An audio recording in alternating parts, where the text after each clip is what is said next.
Hi, boys and girls. It's Mrs. Cutler here. I am with you tonight for Read Aloud, and we're on chapter 36. I'm really excited about it. We are continuing in Among the Imposters, and this is a fairly long chapter, so we'll just read one chapter tonight. Here we go, chapter 36. It was strange, after everything that had happened, that the boys could shuffle off to their classes as usual. The hall monitors watched as usual. Once the bell rang, the teachers cleared their throats as dryly as ever and began lecturing about integral numbers or laws of thermodynamics or long-dead poets. Luke took his history exam that afternoon as scheduled. He was surprised that he could pencil in responses about Hercules and Arthur, heroes of the distant past, even as his mind raced with questions about the present. He longed to ask Patrick/Tyrone, no, make that Robert now, for an explanation, or any of the others.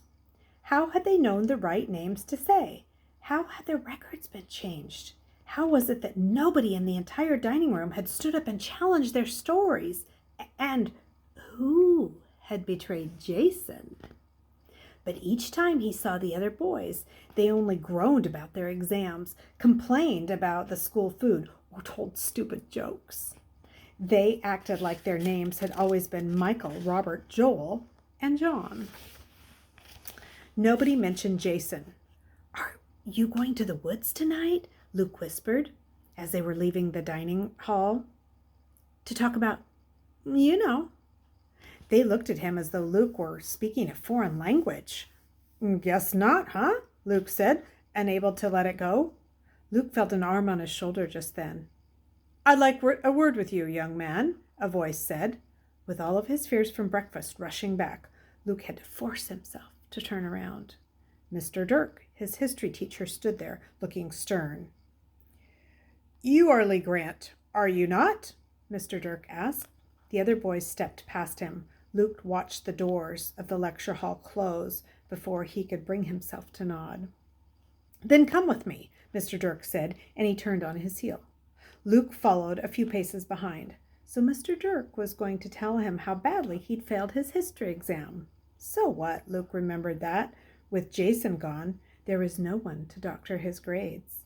But Luke had never cared about the grades.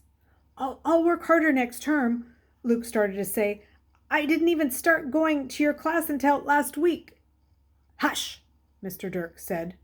Luke fought the urge to giggle. It was so ridiculous that after surviving the population police raid, he was getting in trouble because he had forgotten the names of a few dead guys most people had never heard of.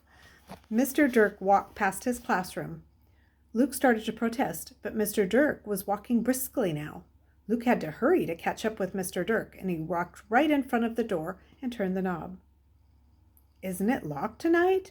Luke wanted to ask, but he was beginning to understand that Mr. Dirk wasn't going to scold him about ancient history. He kept his mouth shut. The door opened easily. Luke and Mr. Dirk stepped outside together. Tiers of steps lay before them in the twilight. Luke remembered his trepidation climbing these stairs his first day at Hendrick's. They didn't seem quite so imposing now, possibly because he was at the top looking down instead of the bottom looking up. "Where are we going?" Luke couldn't resist asking.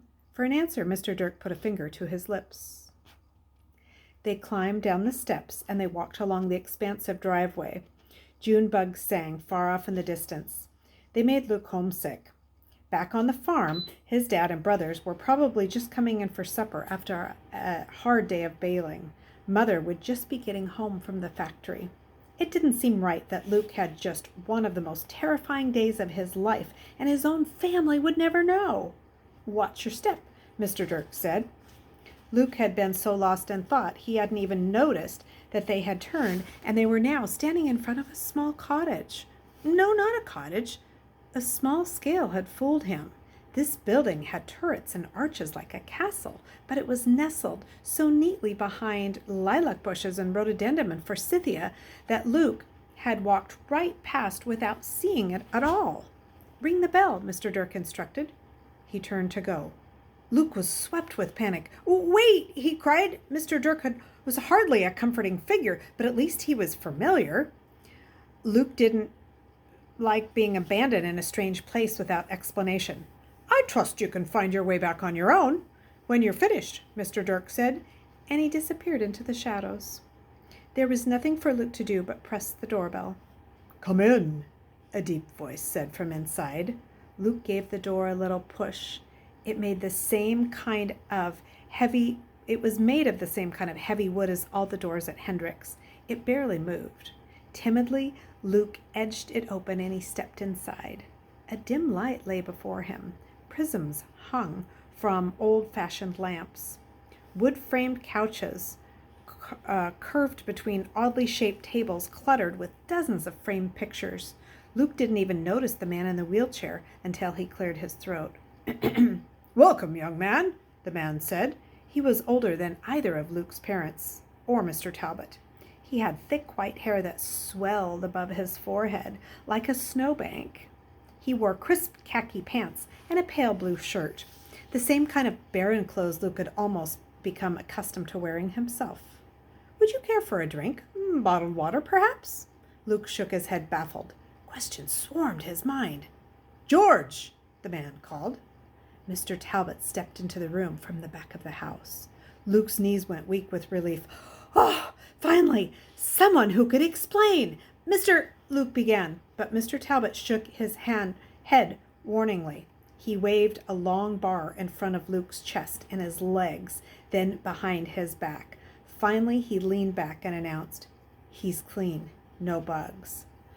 I hate all this technology, don't you? The man in the wheelchair said, leaning back as though Mr. Talbot's announcement had freed him to relax. He stirred a cup he held in his hand. Luke thought he caught a whiff of something like a chicory coffee that his parents had sometimes drunk as a special treat. But now I can introduce myself. I'm Josiah Hendricks. You know my friend here, I presume. Luke could only nod. Sit down, Mr. Hendricks said. No need to stand on ceremony. Luke noticed that Mr. Talbot, always so much in charge, every time Luke had seen him, obeyed instantly. Luke quickly sank into an armchair as well. Mr. Hendricks sipped his drink. You are an inquisitive young man, he said to Luke. You wish some explanations, no?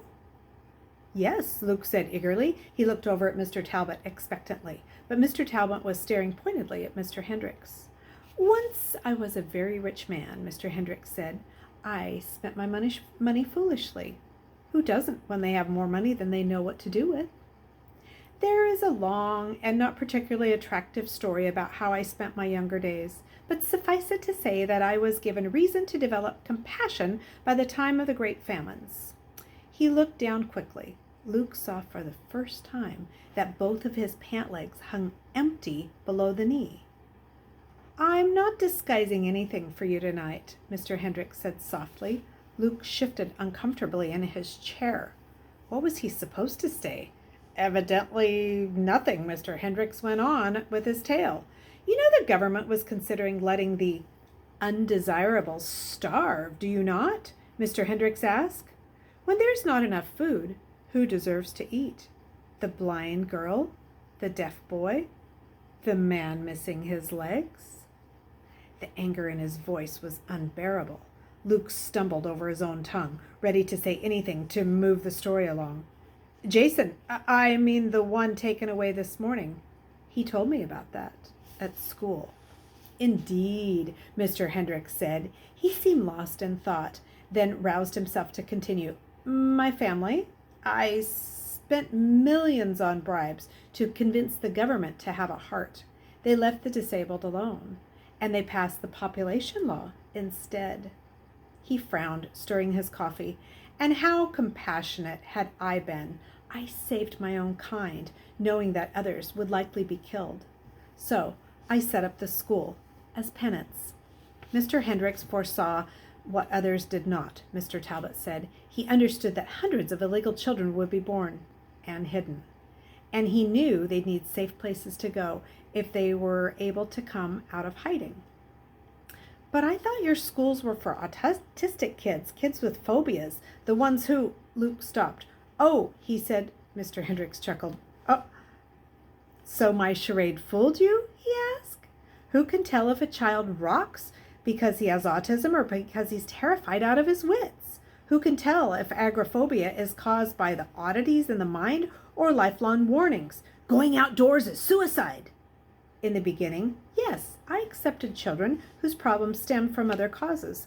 I nurtured a reputation as a schoolmaster who would take on troubled children.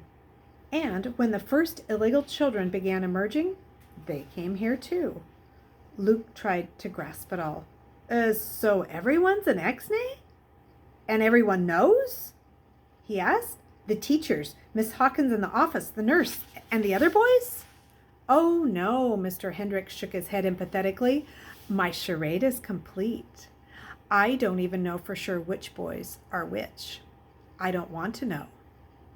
There's a possibility of torture, Mr. Talbot said grimly. Those I don't know, I can't betray, Mr. Hendricks said, and I hire only employees who seem uniquely capable of ignorance. Teachers so enamored with their academic disciplines that they can't even recognize the students who sit before them the entire year. Administrative staff whose incompetence is of such towering magnitude that they can't input records into computers. They won't notice when files are faked or replaced. There's a certain charm to my system, is there not?